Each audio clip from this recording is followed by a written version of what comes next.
Hello everybody, this is Dr. Kevin Connors from Connors Clinic on your second video regarding the cell danger response. So the cell danger response is a normal physiological response of a cell to protect itself in the event of danger. So we discussed that in our first video. But the problem is that when we get stuck in a cell danger response, because the danger is always present, then this survival mechanism of the cell can really be our demise. And we want to get a little bit more specific. So we spoke about how an infection or a toxicity or uh, over exercise situation where we're constantly damaging ourselves physically changes our cells. And our cells respond to that infection or toxicity, etc., that danger, in a way to protect itself, and a way to help the cell kill that infection if it's an infection, or to get rid of that toxicity if it's a toxicity. And that's all good. That's all normal. And but the problem is that when we get stuck in that situation, then that can cause all sorts of problems. So we talked about there's ways to measure that and to see the imbalance between the sympathetics and the parasympathetics when we look at the autonomic nervous system, and we want to do that with an individual.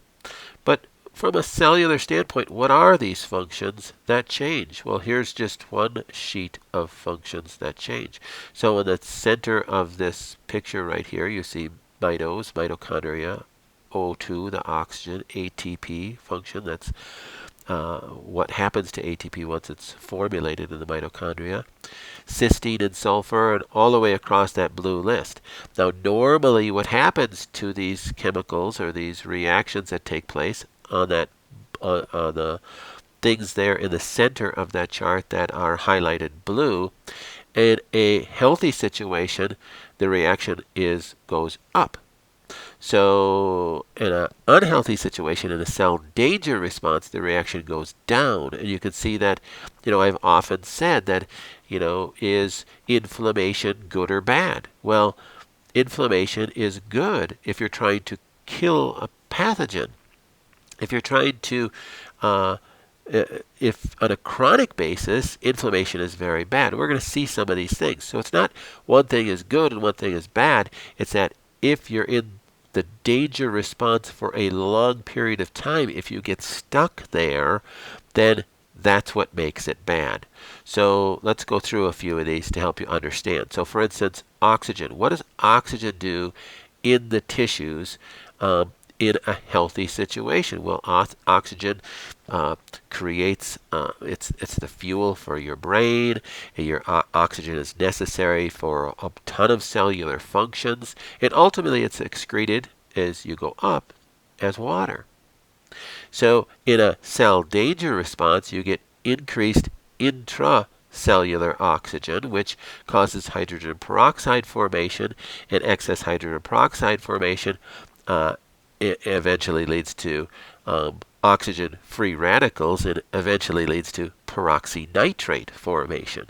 And that's not good, and we talked a little bit about peroxynitrate formation, especially when reactive oxygen species attach to excess free uncoupled nitric oxide species, and forms that peroxynitrate, which is so damaging to your arteries, so damaging to your cells, leads to cancer, leads to heart disease.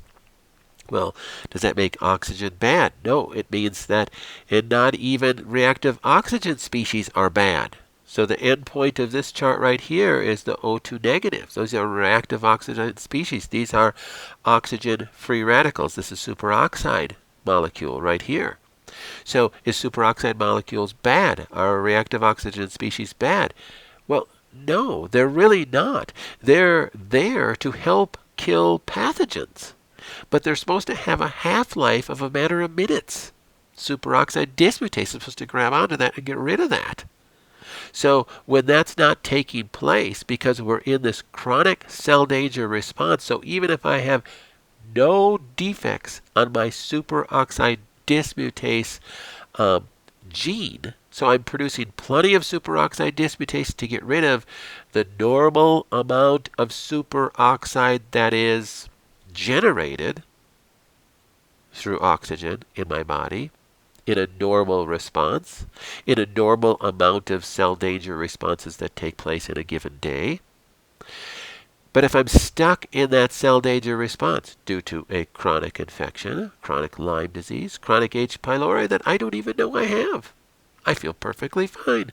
I don't have any disease. I don't have any symptoms. I have no fever. Don't tell me that I have a chronic infection and then my first symptom is a heart attack.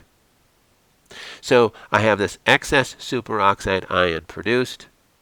That's not good. So again, is superoxide ion bad? No, it's not. For a very short period of time.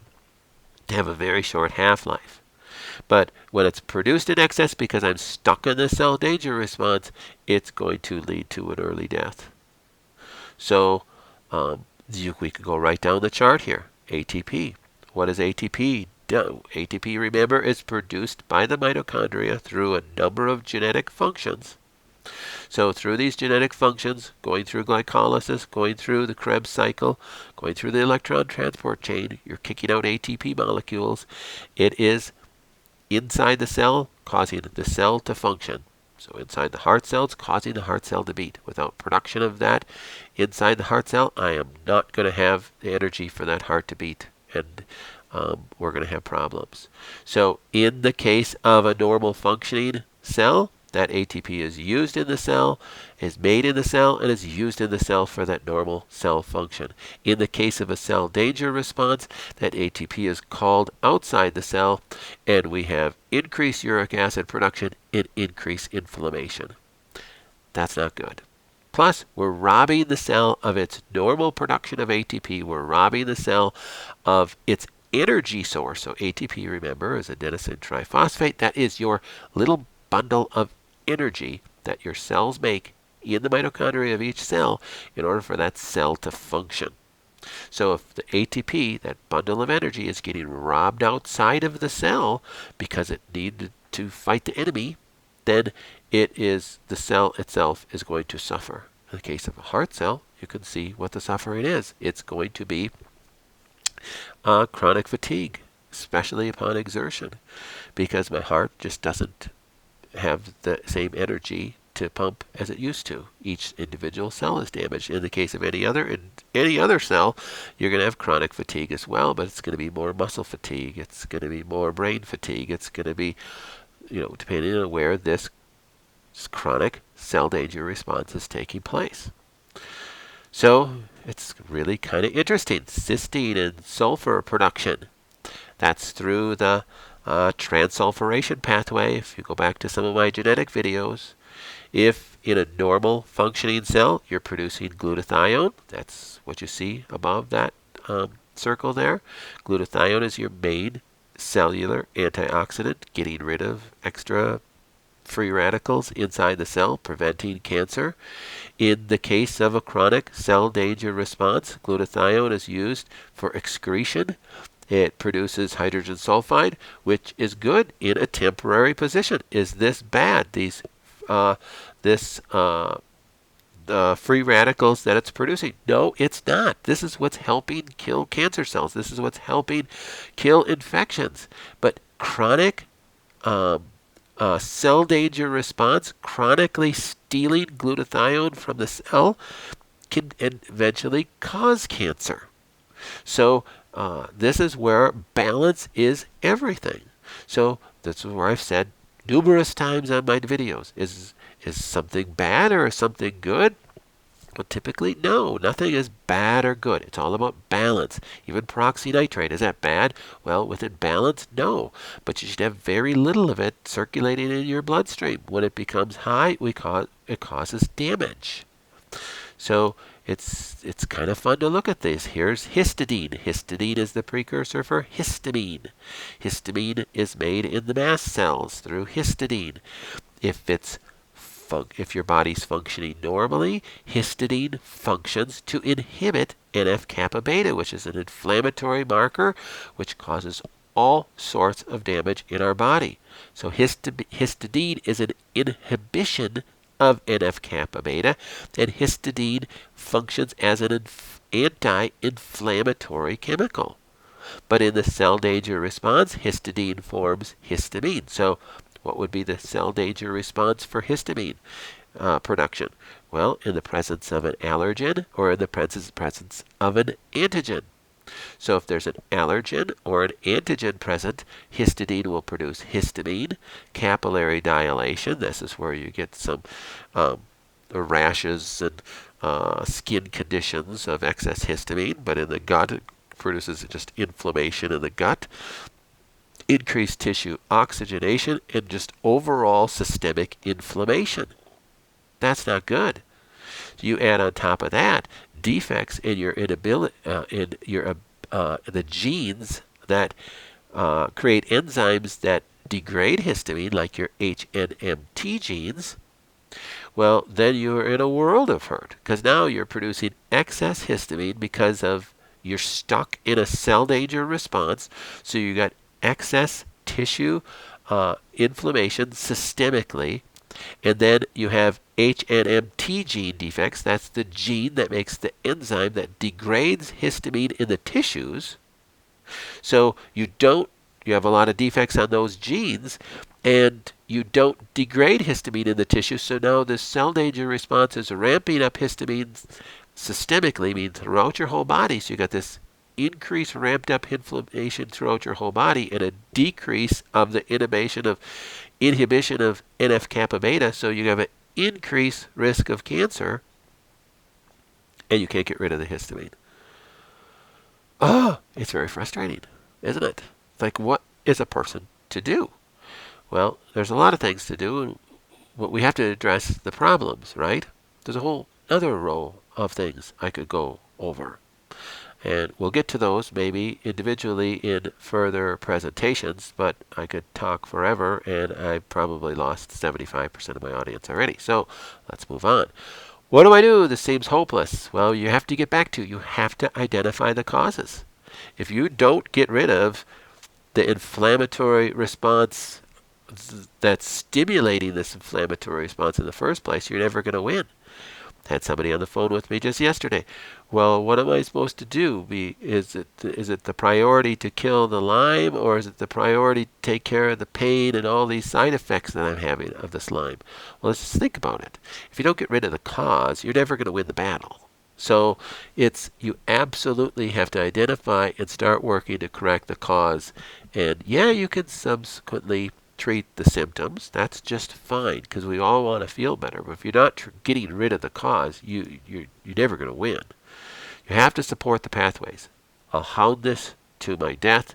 If you don't look at the genetics, you're never going to win.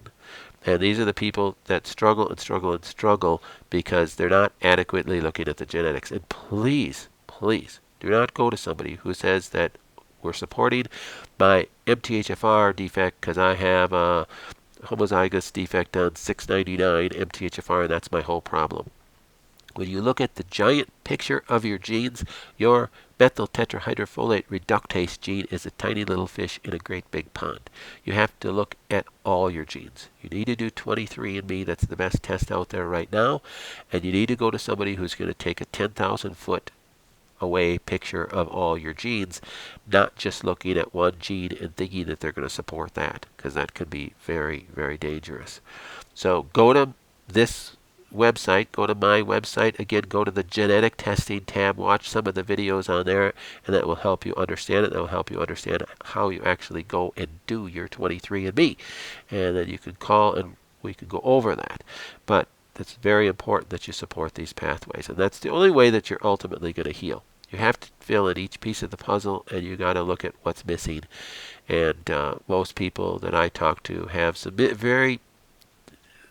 more than one missing piece of the puzzle that has just not been addressed.